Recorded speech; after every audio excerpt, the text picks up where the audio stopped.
Salut la famille, j'espère que vous allez bien. Moi, je me porte très bien. On a assisté aux éliminatoires pour la qualification du Mondial 2026, côté Afrique. Dans un ancien débrief, j'avais aussi parlé de la première phase sur les pays qui étaient déjà qualifiés, à savoir comme le Sénégal, la Côte d'Ivoire, l'Égypte, le Maroc. On avait parlé de ça. Donc, on a assisté au match avant le barrage international. Donc, avant ça, il devait se jouer le match de Nigeria contre le Gabon. Ensuite, il y a le Cameroun contre le RD Congo. Donc, on y est là. Pour récapitulatif, le Nigeria a battu le Gabon 4 buts à 1. Comme je le disais dans un ancien débrief, le Nigeria est en mission. Victor Osimhen est en mission. Franchement, si vous voyez ce Victor Osimhen là qui se donne la force, c'est pas pour rien. Le gars, il est au sommet de son talent actuel. Donc, victoire méritée du Nigeria, ça on va même pas le contester. Très bon jeu du Nigeria. Déjà, premier but du Nigeria, c'est une erreur des Gabonais qui ne se gère pas. C'est qui, Akor Adams, c'est lui qui a marqué ce but-là. Donc, passé rapidement. Et après 11 minutes de jeu, il y a eu l'égalisation du côté du Gabon grâce à Lemina. Le ballon a touché le défenseur nigérien et s'est rentré dans les buts. Et puis après, on a pu assister à, comme je le disais, Victor Osimhen qui fait un doublé. Lui aussi, je ne le comprends pas. Le match déjà, il sait bien qu'il gagne. Pourquoi il enlève encore son maillot? Victor Osimhen. Pourquoi il enlève encore son maillot, le gars? Bon, bref, ok, on sait que vous êtes fort. En plus, vous voyez l'équipe du Nigeria, c'est pas une petite équipe. Hein. Les Lookman, et Osimhen est là. Il y a même. Attends, c'est Chukwueze, non? Iobi. Attends, mais les gars, c'est une très bonne équipe. Hein. L'équipe du Nigeria, là. Comme je dis, bon, en fait, le Nigeria a construit son équipe. Franchement, le Nigeria a vraiment construit. Il y a même eu une année là où ils ont décidé de ne pas aller à la CAN. Parce qu'il y avait un problème au niveau du Nigeria. Ils ont pris le temps de reconstruire tout. C'est ça, on appelle l'équipe. Franchement, rien à dire. Très belle équipe du Nigeria. Donc, le Nigeria gagne ce match, 4 buts à 1. Il y a pas volé. Hein. Très belle équipe du Nigeria, malgré malgré Aubameyang qui était là. Et Aubameyang avait fait un triplé la dernière fois. Ouais, il avait fait un triplé. Mais cette fois-ci, euh, match mérité pour le Nigeria. Ah, les frères béninois. Le Nigeria, il mérite sa place. Hein. Le Nigeria mérite sa place. Donc,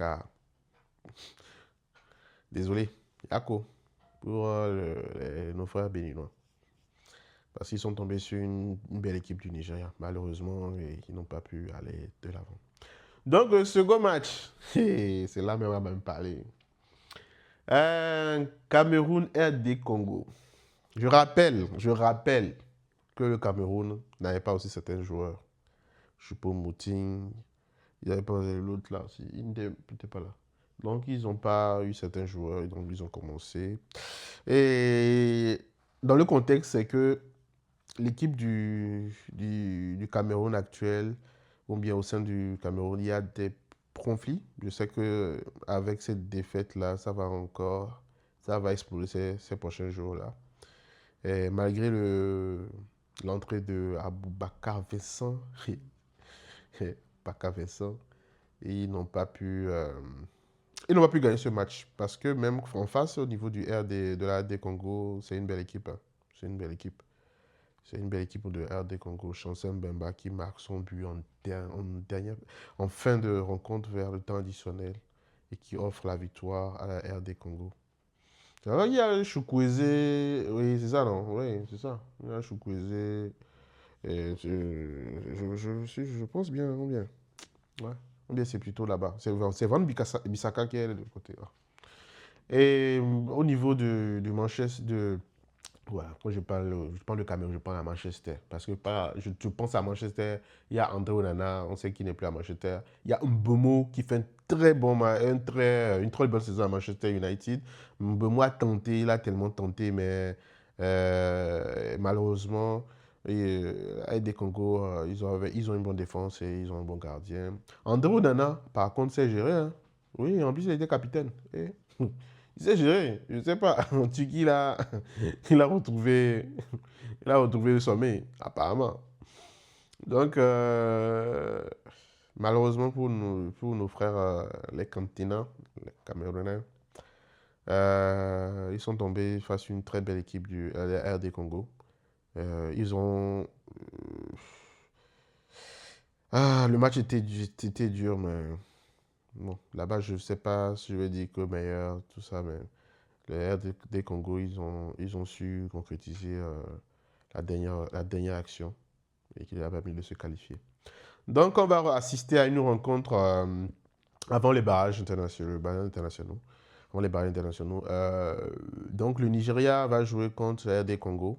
Le vainqueur va rencontrer euh, le finaliste au niveau des barrages internationaux. Et c'est cette équipe-là qui sera qualifiée pour le mondial. Si j'ai bien compris, c'est comme ça que ça se passe. Donc, les gars, bon, c'est ce qui s'est passé. Hein. Qu'est-ce qu'on peut dire? C'est ce qui est passé.